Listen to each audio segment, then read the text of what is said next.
Hello, everyone, and welcome to another edition of Spiritist Conversations, a show where we get together with friends to talk about topics through a Spiritist lens in an informal and unplugged way.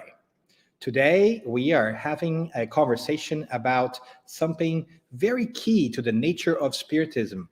Is Spiritism a religion? That is our episode number 30 today. And for that great conversation, we'll have some wonderful friends here with us. And we are scattered from throughout the world today. So I want to bring first our friend Susanna Simões, who's here all the way from Florida to say hello. How are you doing, Susanna? I am doing great, Dan. I missed our last Spirits conversation, so I'm very happy to be back here with you guys today for this very special episode. Hello to everyone. Great. Thanks for being here again, Susanna. It's always great to have you, and we missed you too. And of course, we also have here with us today our friend Flavio as well. Flavio, how are you doing?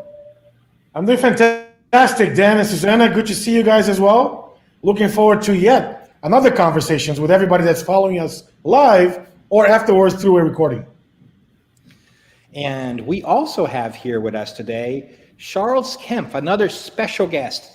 As always, we try to bring you very smart and intelligent and interesting people to be part of our conversations. And today, we're bringing Charles all the way from France to talk to us a little bit about the topic as well. Charles, how are you doing?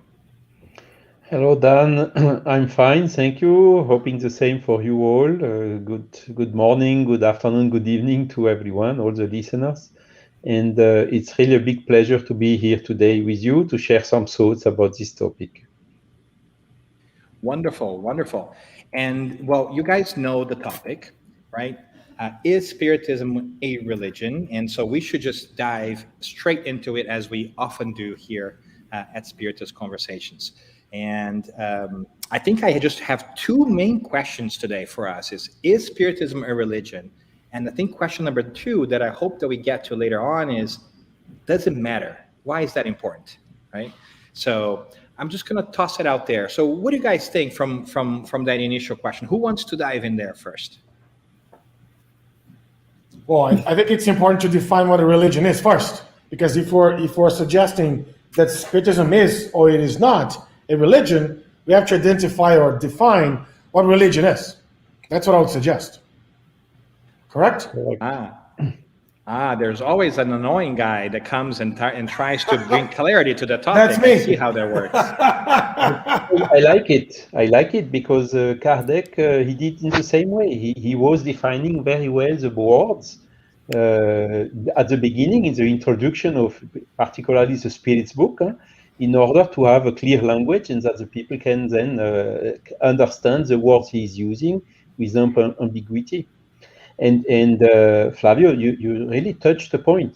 What is a religion? When you go to Wikipedia or whatever, in French at least, religion, you see that for some people it is looking for the source, the root cause of life and universe and whatever. For some others, it's a superstition, source of conflicts and wars and whatever. And at the end, you can see in the definition, there is no consensus today on all what means and what does not mean this word. So basically, it's a word which means everything and its opposite. This is the situation in French. Well, this is why when we come and tell the Spiritism is a religion in France, you see some people looking strangely, because you bring something with, it gives a very bad perception. And the majority of the people here in France, I would say in Europe as well, and probably also in US, they have not a good perception about religion. And on top of this, the people who are already following a religion, they also do not see very sympathetically someone claiming to be of another religion because of this exclusivity which is behind, you know? Yeah, I think this is an interesting point, Charles, because religion here is being used to define two different sets of understanding, right? So one that I'd like for us to maybe use as a mindset is the original definition, which comes from Latin, right? Which is religare, which is to reconnect with the Creator, which all religions, right, try to do, including Spiritism, right? But there's another side, another aspect of religion that I can say very well, based on our folks from the United States, that every time we mention the word religion, they automatically associate with cult, with dogmas, right? With rituals, with money contributions, and it's a very a defined box of activities that every religion, for example, some folks associate religion with the way we pray. We need to put yourself in one position to pray, right? Or we need to wear a certain clothes in order to go to the temple or to the church and whatnot. So that's the other definition of the word religion that's not very well defined, but it's on people's minds every time they hear the word religion. That's why I think it's difficult to say yes or no for Spiritism to be or not to be a religion. Yeah. I agree, but again, we must use words which are clear and understandable by the people who are listening us. Okay, and Kardec had, by the way, exactly the same problem, the same difficulty which he faced when during the codification period between 57 and 1869 are existing today, and he made a brilliant speech. Just a very 3-4 months before he died, when he made his speech in the annual yearly commemoration of 1st of November, the Day of the Dead. Mm-hmm. And there he exactly treated what we are treating today. Is Spiritism a religion? And his answer is clearly, okay, in the philosophical way, it is. But nobody understands the word like this. So in the common sense of the religion, the one which is commonly understood, it is not a religion. And if I would have claimed Spiritism is a religion, it would have given me a lot of problem. And today we have exactly the same thing. Now we have to make here to differentiate a little bit. You see, the word religion is badly perceived in Europe. But for instance, in Brazil, or you have some, let's say, more religious countries, or maybe Portugal in a certain way, where a lot of people, they see religion as something positive. So there the situation is different, So that the people is a religion in Brazil, maybe, but in Europe, really, it's not the best way to present it, because you are more, keeping people away, people who would be open to listen to you about philosophy or whatever. They will not be ready to listen to you when you talk about religion. So it's for me, it's a question of presentation, but it's also, there are some more root questions behind it. I think we will come to them in the next questions. Yep. And I want to butt in here really quickly just to say that speech that Charles mentioned can be found on the December edition of the Spiritist Review of 1868. For those of you who want to read it, it's a wonderful read. It's a simple read. And it's a really powerful one as well, right? And I just want to butt in one more time too and say, what we're saying makes tons of sense to me. And I think I want to corroborate that with some data as well. The Pew Research Center, which does tons of surveying and research here in the U.S. specifically about religion, constantly puts out news and survey results every couple of years, and we have seen a trend down in the acceptance or the embracing of religion in the United States. Correct. And it continues to go down with the new generation. More and more, they call themselves less religious and more spiritual, which is a really interesting piece, which I think makes the cases that we're talking about, right? The shift from this formula of what a connection with the divine is to something that's more personal. So people are pushing back against churches, against established structures and hierarchies that tell them how to behave and how to see the world. And instead, they are choosing their own path, their own, adventure, so to speak. So I'm connecting the dots between what you guys are saying here, which I really appreciate. Yes, I was going to actually speak exactly about that when Charles was talking about the different perception of religion across countries. My next comment was going to say, and also across generations. And I actually just read this week one of the reviews you're talking about. There was also an article on the Washington Post about the millenniums and their relationship with religion, religiosity, and spirituality. And what I see in terms of progress is every time we we you know we have had a tendency of pick up the truth and put things into boxes and labels and structures, which ends up limiting the possibilities, the interpretation, the ability to think, to come to your own conclusions. And I think that when we look at the future of religions, which is kind of not necessarily the topic, but is related to the topic, right?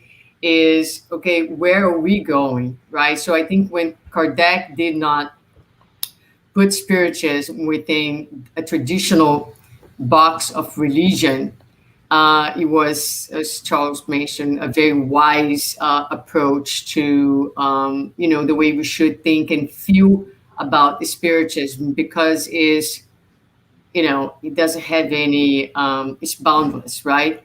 So it allows to be universal, to be a type of religious practice, if you will, that is not confined to anything really, because the best expression of religion is the one that's not seen necessarily within churches um, or centers, but it is, as Joana de Angelis will say, and I love the definition, is relational. So it is anywhere and everywhere where you're dealing with another human being, God's creation, everywhere. So where do we practice our religion if not anywhere we are? So that Yep. I think that that's kind of where we are going and what we are seeing with these new generations and why they are pushing away also from these more structured type of religion that we have dealt with thus far. Yeah, great But topic. it's And you easy saw, to, yeah. and sorry, Flavia, I wanted to acknowledge Go ahead, no, go our ahead. friend Steven from Ireland chiming in and saying as well. And he makes a wonderful comment here, which like, unfortunately, we're slaves of the past, right? And that means like we are accepting these traditions that are handed down to us, and we are then kind of thinking that religion is that formula that people are handing over to us, and not searching for that relational aspect um, that Susanna was talking about. And and there's a very smart person here as well. Gives me an opportunity to Much smarter plug than my you, own for book. sure. Much smarter than I am. Gives an opportunity to plug my own book here. But in the in the beginning of said book, A Road to Damascus, which by the way is available on all major retailers.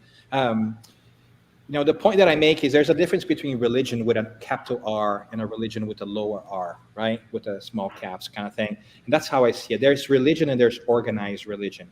And I wonder if sometimes we call organized religion, right? Yes. We understand organized religion as being religion, and we don't know, to Susanna's point, to Charles' point, to Flavia's point, that religion is not related to formulas, to sects, to denominations, right? But you can do religion on your own.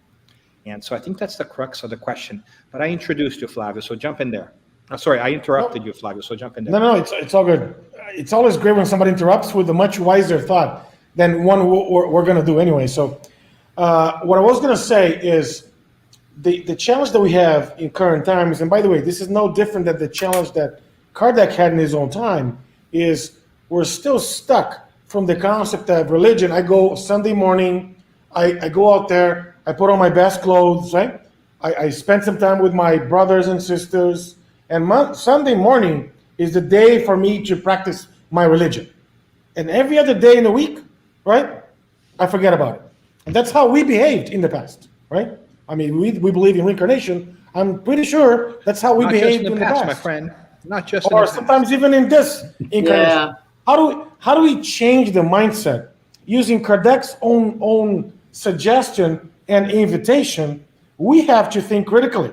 We have to look at Spiritism, and it has to make sense for us. Because if it doesn't, right, maybe we have to continue looking for the answers that best really meet our goals and our needs.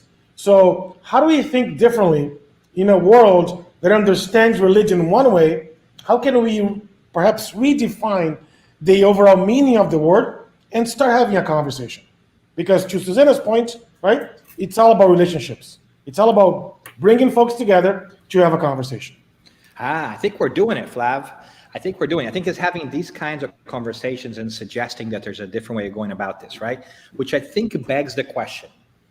And this might be a good one to throw Charles under the bus with, right? Because you guys probably don't know this, but Charles is also a wonderful researcher of Spiritism in general, and he's done some great work unraveling some mysteries and some history of Kardec in general at Spiritism in France, which has been really wonderful. But my point here is, so if Spiritism is not a religion, then what is it?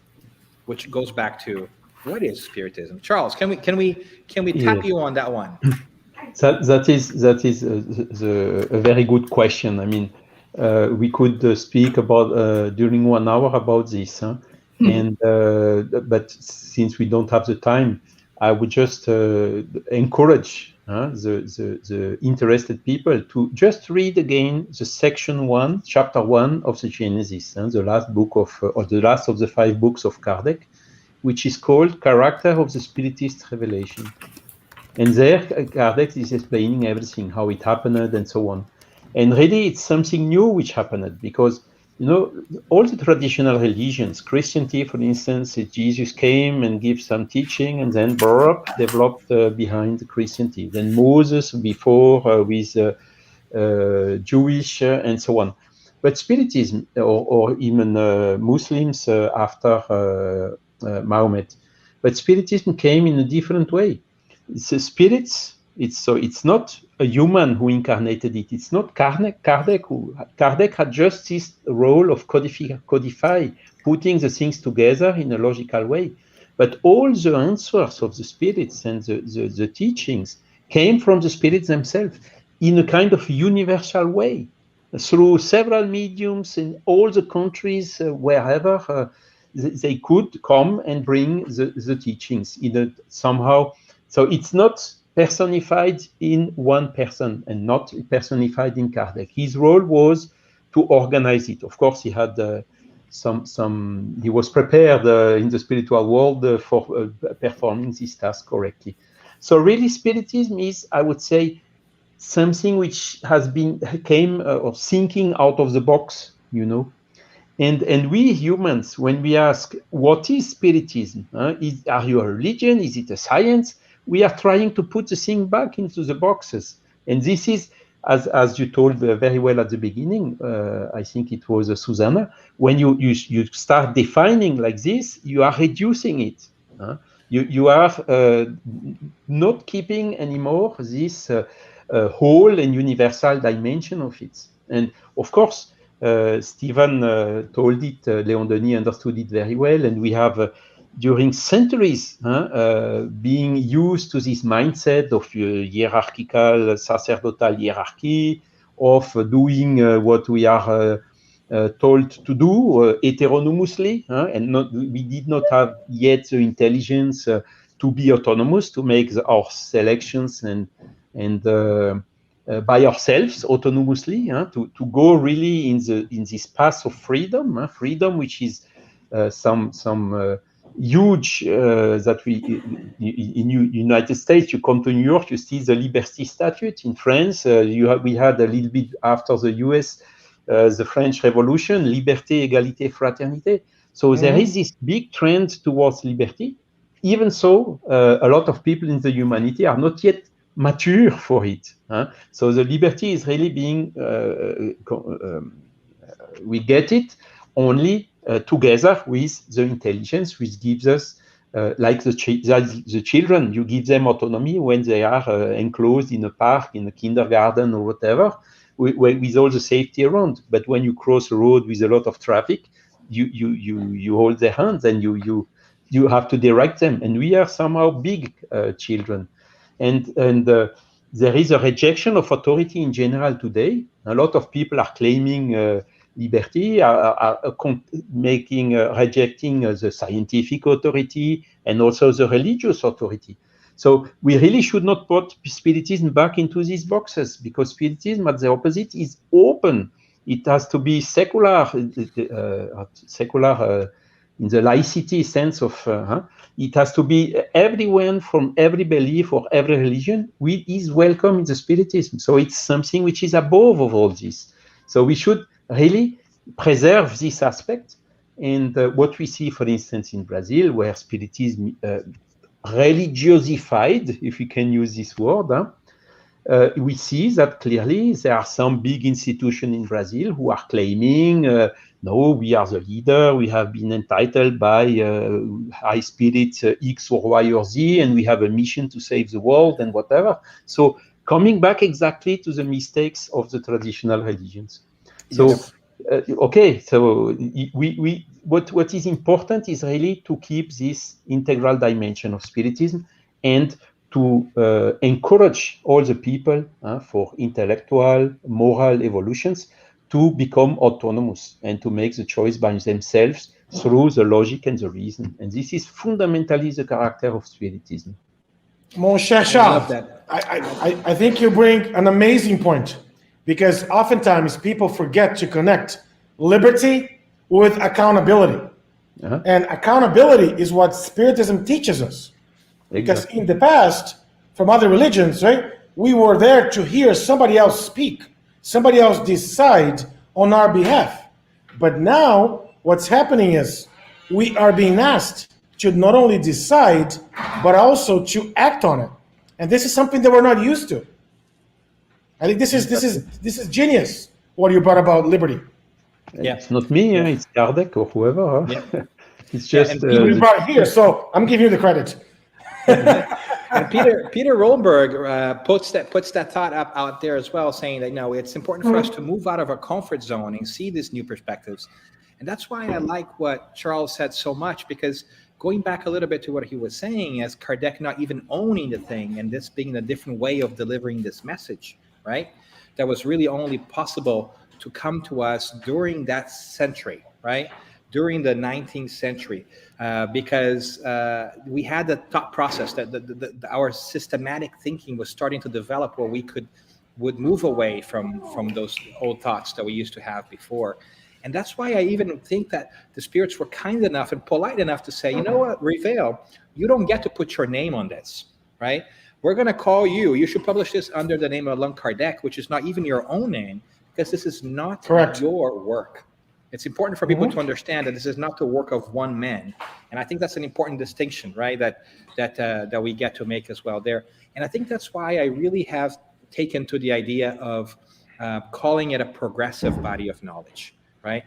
So it's not a science, it's not a philosophy, it's not a religion, it's all of that. It's this body of knowledge that just kind of keeps growing. And that's one great thing about Spiritism too, that Charles touched upon. I think that all of us take for granted. It is progressive in the sense that it's always moving forward.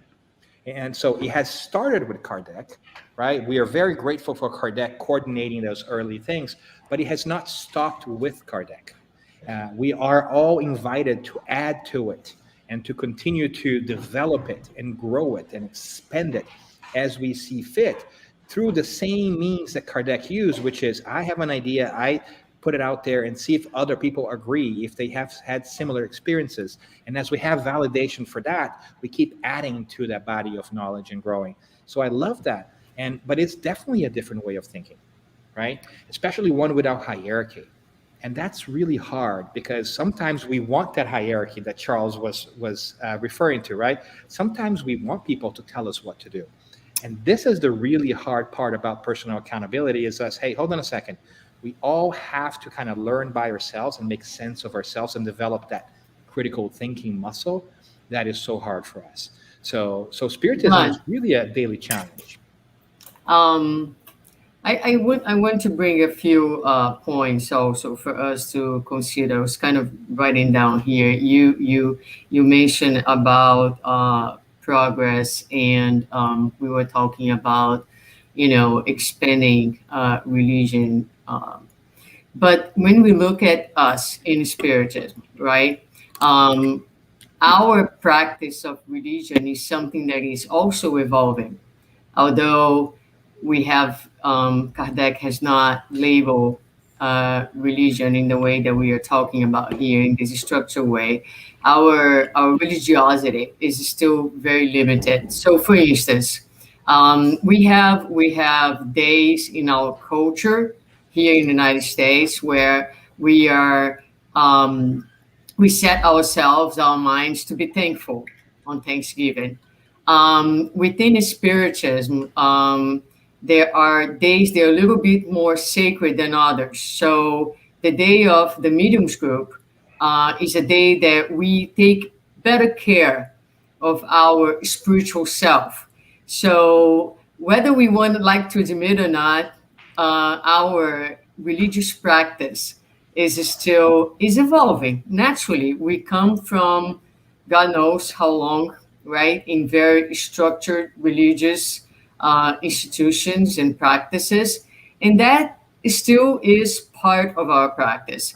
And with that, I would like also to bring a sentiment that I have, which is the fact that we see religion and we are trying to practice religion in a broader way doesn't mean that what we have had so far is something that hasn't worked and should be thrown away or disregarded entirely. Personally, as we went through a year of COVID, a little over a year right now, and we have been physically distanced from our spiritist center. For many people, myself included, at times I find myself tempted to prioritize other things in my life other than my, times like this where I am doing my, spiritual talk or engage in activities. And so we as humanity, given how easily distracted we get from the issues that are essential, we sometimes need something a little bit more structured to bring us back home.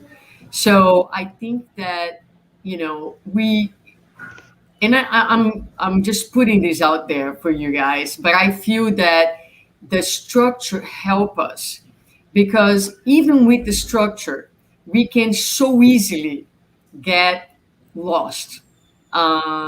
We are so easily distracted from our path, from our mission, from our essence, from what is really, really important in this life. So I think that, you know, for us, at least in this moment, a good balance between having a structure, but also understanding that we are not limited to the structure is beneficial to us as humanity. What do you guys think?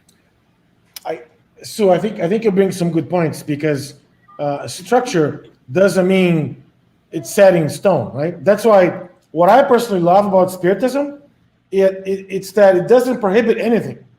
Spiritism teaches us if we do this, this is going to happen to us, or likely this is going to happen to us. If we do that, right, likelihood of this happening is much higher. So the fact that Spiritism doesn't prohibit anything, it just gives us guidelines on how we better behave.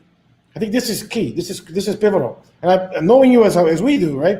I think this is what you meant by structure. It's a skeleton in order for us to build our own bodies around it, or guidelines for us to drive our cars towards a destination.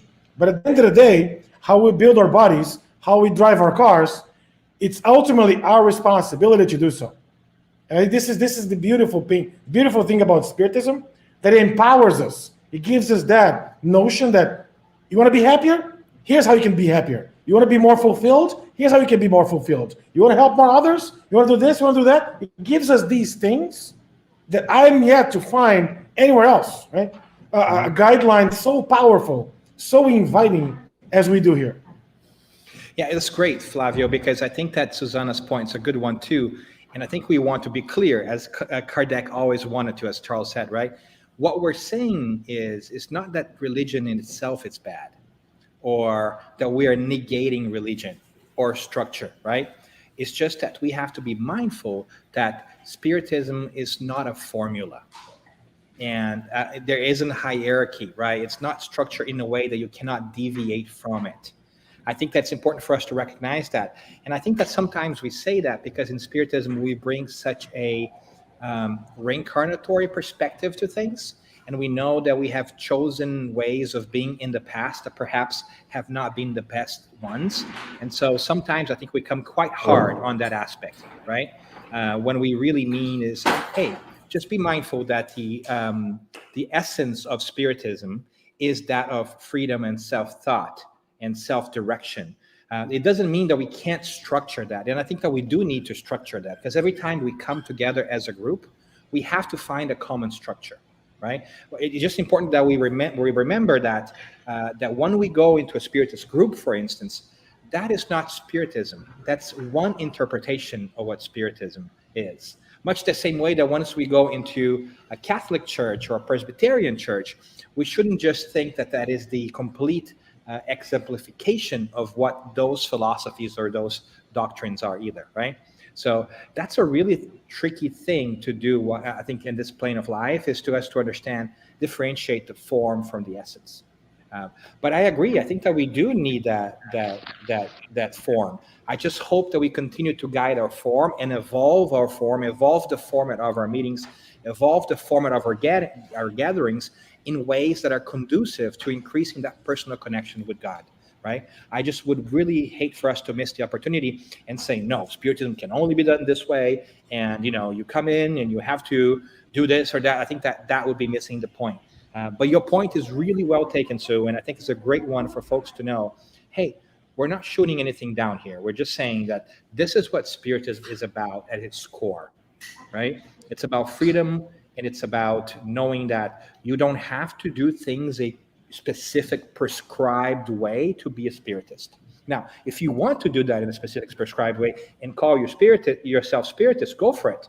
Nobody's going to say, hey, you're not a Spiritist, right? If that's what it is for you, and if it works for you, whatever it is, go for it. That's my personal take on it, right? Prove me wrong, which is very okay and happens quite often. I am married, so I am constantly being proven wrong. Does that make sense? Does that go to your point, Susanna? Yes, absolutely. I had to mute myself. I'm always afraid with the extra noises. Yes, no, I think that's it. I think that as you said, well, and Flavio too, we need the form as a means to expand, right? So what I try to do is to think of myself practicing my religion anywhere and everywhere, so it's not, I try not to limit this religious practice to a moment like right now, or when I'm at the Spiritist Center. I think that what Spiritism can do best for humanity is to help each one of us to understand that anywhere we are capable of this connection with God by setting our minds and our intent to follow God's laws, to love our neighbor, to give each moment of our lives and each individual in each circumstance our very best, in such a way that our living becomes also a living prayer. And through this prayer, to this intent that we set for each moment, we are constantly in connection with the good spirits and therefore with God. So I like to think about my life in that way, and I try to bring this intent and this awareness to every minute of my life. That's what I have learned with Spiritism. So, of course, I need the center and I need the structure because it grounds me, because we all need each other, because it's difficult to walk alone. But it's so much more. It's so much more than anything, any structure or any walls that you can build, So that's the beauty of Spiritism, and the religious aspect of Spiritism is that when it's really understood and felt, it does its job, which is it connects you with humanity, with life, and with God. Maybe I would just add on this subject. Bernadette just wrote a word which is very important: discipline. So we need discipline. We need to be serious. We need method. Of course, we need all that. But again, everything, the referential as well for this are the natural laws, not only the laws which are governing the material world, but also the natural laws which are governing the spiritual world. And for this, Spiritism is always encouraging to learn, to progress intellectually in knowledge, and also to become a better person. And it gives us, it shows us where we come from, where we are, and where we are going to. So we have really a meaning, a sense in our life. So then it's up to us. Okay, do I want to go this direction in the rational way? Yes, of course. Okay, so let's do whatever is necessary to go there. And this is clearly the intellectual and also the moral evolution. And this is the best encouragement for any individual to work for his betterment. And Kardec wrote also, you recognize the spiritist not by being a perfect person, by being a person who is doing efforts to becoming a better person. And that is all about Spiritism. It's not without Spiritism there is no salvation. It's without charity there is no salvation. And that is clearly the path towards this autonomy. I also fully agree. Religions have been necessary all this time and are still necessary today. Again, everyone is not mature to make this process, to understand this, and needs someone trustable to tell. My mother was like this. She told always, I'm born Catholic, I will die Catholic, and she died Catholic, by the way. She needed someone to give her a guideline of what she should do and what she should not do, someone trustable. The problem today is, do we always fall onto a person which is trustable for giving us the hints? And this is getting more and more complicated. And that's why, this, as Dan told at the beginning, the religions are losing momentum, clearly, because the people are used and want to go in this autonomous way according to the freedom and the free will. And that is exactly where Spiritism lies. So this is why I don't like that we push back Spiritism to telling that it's a religion, because for me it's a step back. We should go to the future. Well, let me throw a So real quick, Dan, let me throw a curveball, right, as we say in the United States, meaning let me pull us to a different perspective that I think it's important to mention as well, because the definition of the word church, it's the gathering of people. And there is, the way I see it at least, there is a social component of going to a place together with folks, right, that I think we cannot miss. So what is the purpose? What is the role of churches, synagogues, temples, spiritist centers in that social component or social element, social fabric of our human lives? Susanna mentioned, it gives us the tools and the guidelines on how to connect with the Creator. But how about for us to connect with others at a personal level? For us to see on others, right, some of the mistakes that we still see in ourselves. For us to practice, charity. For us to practice indulgence. For us to really live as a big family. What's the role that Spiritism plays? That other religions, they play it as well. But can you maybe spend a few minutes talking about that? I love that, Flavio, because that's one of the arguments and topics that Kardec covers in that beautiful speech that Charles first referenced on the Day of the Dead in France in the 1868, like November 1st, which was printed on the December edition of the Spiritist Review, which was that monthly newsletter that Kardec used to publish, always updating and trying the content for Spiritism. And that's one of the wonderful points that he makes, and he says, after saying, hey, Spiritism is not about formulas, not about mandates, right? But that there is these explanations to these laws that Spiritism now reveals to us, or makes it easier for us to understand. And one of them is the power of thought and the energy behind it. And that once we come together as a group and we're sharing that communion process, right? And it's a wonderful energetic piece that not only replenishes and rebalances ourselves, kind of like recharges our batteries, to use a colloquial expression, very apt and very true, right? But that it also becomes, in a way, like an arena for us to develop ourselves and practice ourselves with like-minded individuals. Because I love what Charles was saying and what Susanna was saying, which is, hey, it's not just about the theory, it's about the practice.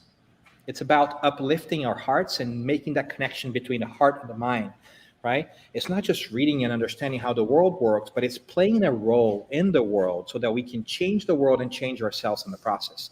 And what better place to do that at than to do it with other people who are also doing the same thing? So it's like, it's our training grounds. It's where we can have our training wheels on a bike when we're beginning to learn, right? Mm-hmm. It's nice to be among people who are also trying the same thing, so that we can get our bearings and start practicing those muscles, those moral muscles, which are the complement of the intellectual stuff we learn. Now, I hope that we just don't stay there either, right? It's important to stay there, but let's not just stay there either, because if Kardec says this beautifully as well, if we isolate ourselves from each other, then that's where like selfishness kicks in too, right? So I think it's good for us to spend time in communion with like-minded people, but it's also good for us to make sure that we're spending time in communion with unlike-minded people, so that we can also learn how to navigate all these challenges. Differences. Yep. Beautiful. Great. And so that is a true practice of religion. Was that, Sue? That is the true practice of religion, to see God in everyone, even the unlike, the ones that are not like us, right? In our thoughts. So that is that will be progress. We're still working towards that. And that's the mandate, right? If we look back philosophically, which is the argument of Kardec towards religion, right? Look and see if religion's philosophically, not like politically or right. We can better understand, for instance, the words of Jesus when he says, "What benefit is there for you to like only those who like you?" Even the tax collectors do this, right? Our calling of this time and day and age, and maybe all times and days and ages, is to reach out to others and be kind to others, even when we are not in agreement with them. And what powerful lesson for our days. I'm gonna repeat that, right? In such polarized times, why are we not answering the call, if we call ourselves Christians or we like that kind of thinking, to say, hey, I cannot just be with the people I like. I cannot just defend my tribe. I have to extend, right, my will, my good intention to those around us who think of me different, because we all work for the same boss. Now we understand through Spiritism that there is reincarnation. Today I may be born in this family with this political inclination, in this gender, in this geography, in this religion. Tomorrow I might be in a different body, and I might look completely different and have a completely different religious background, air quotes, I'm doing air quotes here, right? And yet we are going to be children of God, right? So when is it that we find space in our hearts for that communion that we're talking about? I think that's the why is this important piece, right? Like why should we go? You sound so futuristic. And by in a good way or in a bad way, Sue? No, well, what I mean by that is like, I don't know. I mean, it's just like, shouldn't we be like working towards that at this moment as humanity, like really, really working towards that, right? So Jesus proposed that to us 2,000 years ago. And here we are having a whole conversation about religion and religiosity and what all that Spiritism does for us. And as I hear you speaking, I'm just like feeling this very uncomfortable sentiment of like our own struggles still, how far behind I think we still are in some ways, you know, to accomplish what they were saying. Not to deny all the progress that we have made, right? So we live today in a society that is way more tolerant. The laws have progressed for sure.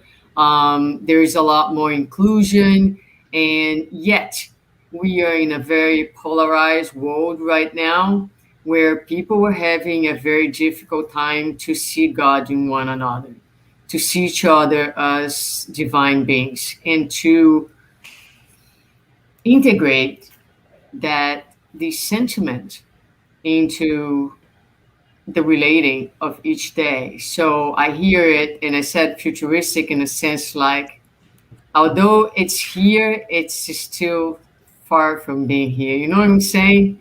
If Yeah. you look at the big picture, right? If you look at the progression of humanity and the laws, of course, we are doing much better. But I don't know. So it's just like having some feelings as I hear you. No, that's great too. I think that it's a good call and a good reminder for us too, right? But I also want to be positive and think that, you know what, we are making progress. I Hmm. have to believe that we're making progress. We're having conversations like this. And of course, this could sound biased because I am a spiritist and I really love this body of knowledge.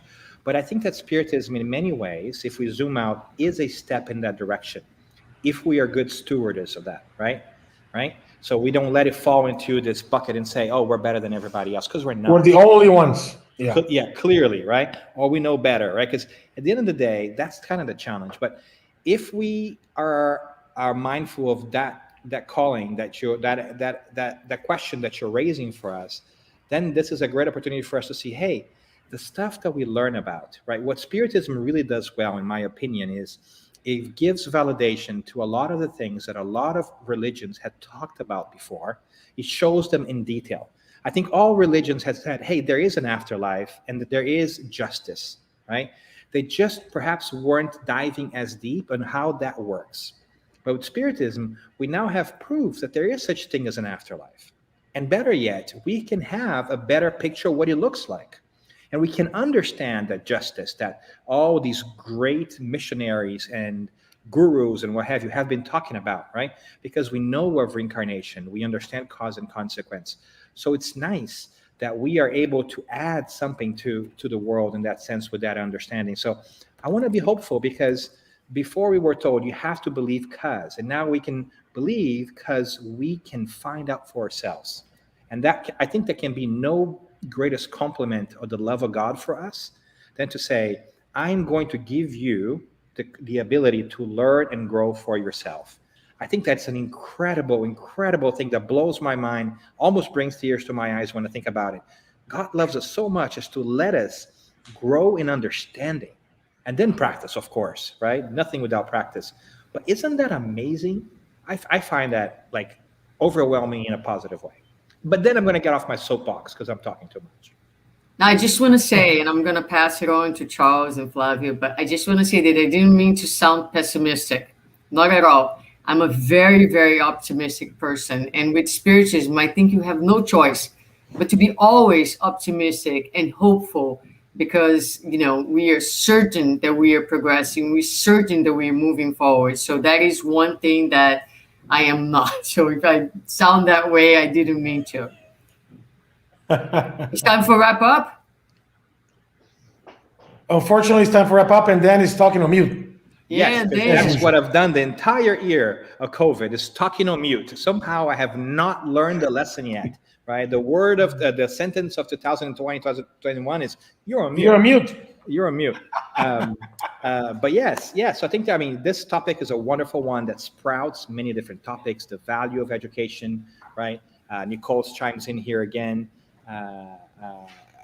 Like Life goes formal on. versus That's what it is. informal education. Yeah. Life goes on also chimes in. How can we move away from this old idea of religion to more education? It's education of the soul. That's what we're talking about here, right? Not traditional education. But with all of that in mind, we have talked a little bit about today about is Spiritism a religion or not? And I think we came to the conclusion that key to that understanding is us defining what religion is, right?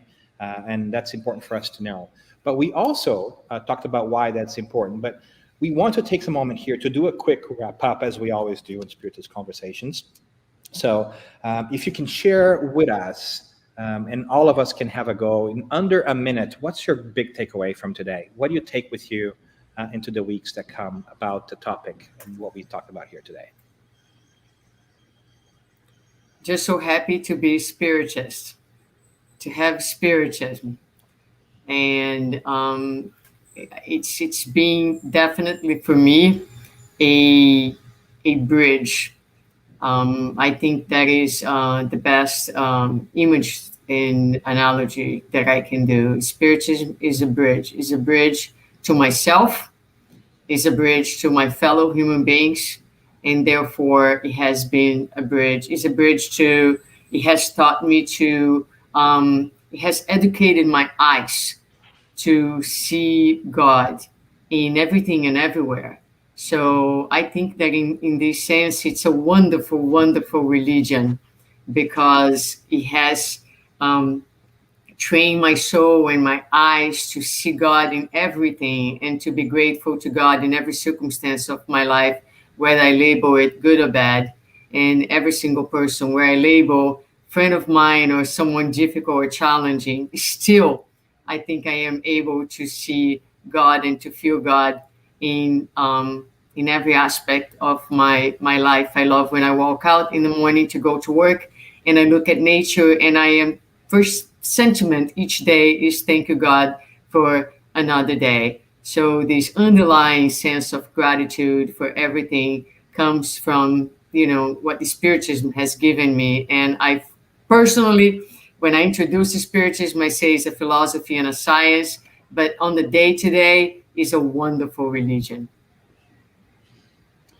I think what I get from this great time together, folks, and I'm very thankful for having you right as part of this topic, is that on one hand, Spiritism right is not a religion, because if we analyze it, we have no rituals, no ceremonies, no specific money contribution. We don't worship anybody, anything, right? We don't even worship, card, nothing. I mean, it's just a big school that we go to learn. From that angle, right? It's not a religion. But from the moral aspect of it, from the connection with God, from teaching us how to become better folks, right? There is a religiosity component in there that we cannot not take into consideration. So for me, it's both, right? It is a religion, right, from that sense, the moral sense, but it is not a religion from the organized religion's perspective. What about you, Charles? What did you get out of this? Wait.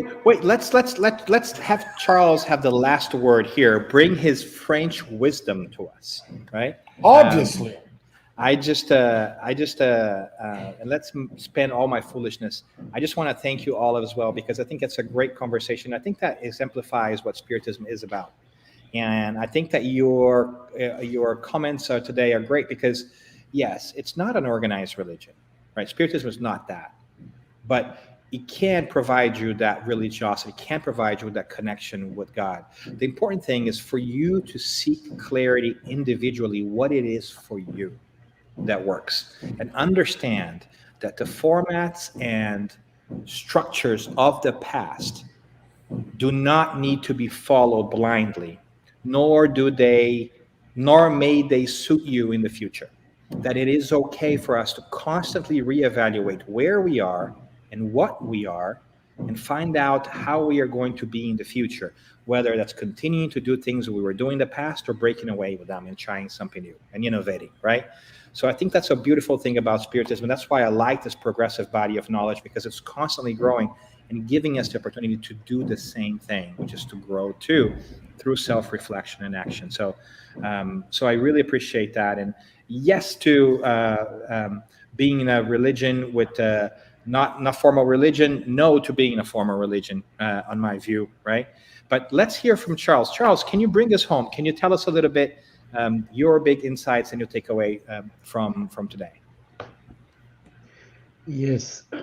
So clearly, I mean, Spiritism or the Spirit's book is a kind of a revolutionary book, and it has not yet been understood as such or in its full extent.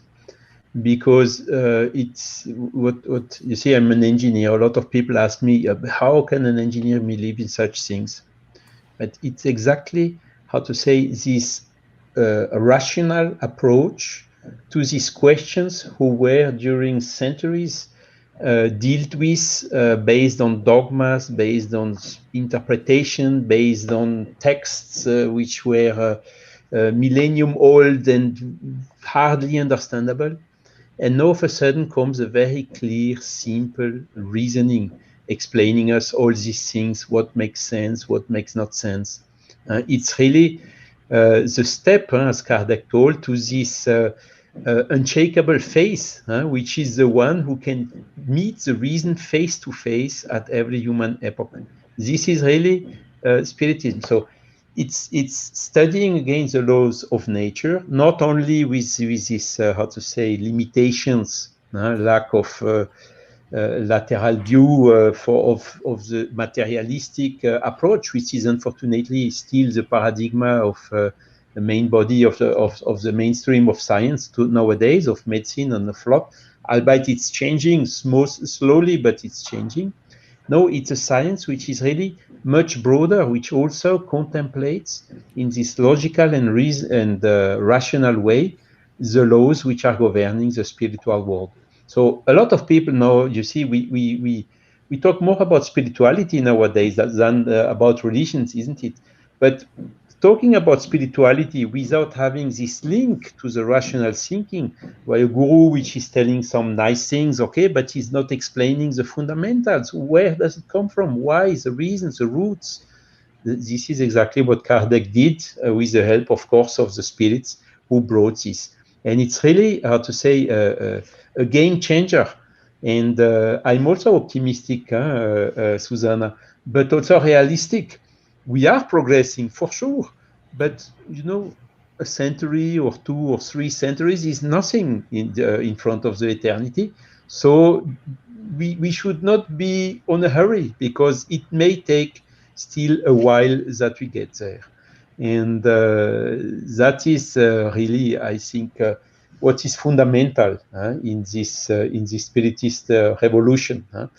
Still, let's fight, let's disseminate, do whatever we can in order to have this correctly explained, so that the people, our colleagues, our fellows in the humanity, can also benefit from these huge resources. You look at what's happening today.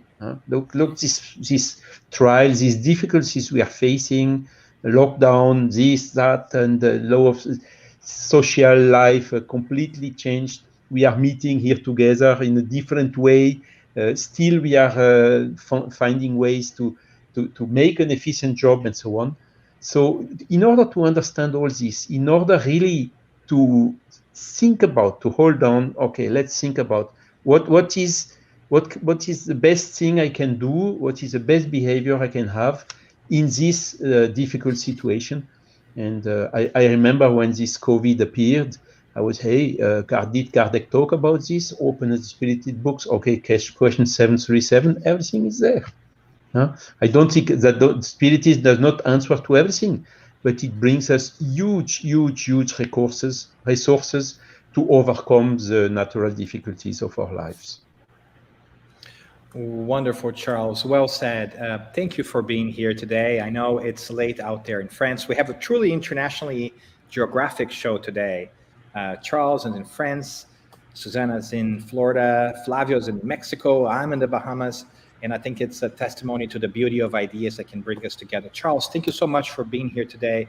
Can you share, before we part ways here, any interesting projects you've been working out there? Any things that any news that you'd like to share from your neck of the universe? Yes, thank you. I thank you, Dan, for this opportunity today of dissemination. We are really thinking now, because the Spiritist body of knowledge, as you tell, is really something very strong, because no one has demonstrated something is wrong into it. But the Spiritist movement, which are the Spiritists themselves and their organization, have still a lot of things to improve, exactly in order to adapt to this new way of thinking and not to bring back all these old habits that we need to change. So we are thinking really in new ways, how to say, to organize this the Spiritist movement without hierarchies, without anything that is reminding these secular habits from the traditional religions. So this is one of the activities nowadays. And other activities, as you told a little bit at the beginning, I make some. We are making some researches on the history of Spiritism, history of Kardec, Rivail, and of the other followers. And really now with increasing digitalization of information, of books, and so on, we are really finding a lot of new elements about Kardec. And there are thousands of documents, original documents about Kardec, which have been found and that are being put now available into the, with the help of a university in Brazil, the Federal University of Juiz de Fora, Minas Gerais.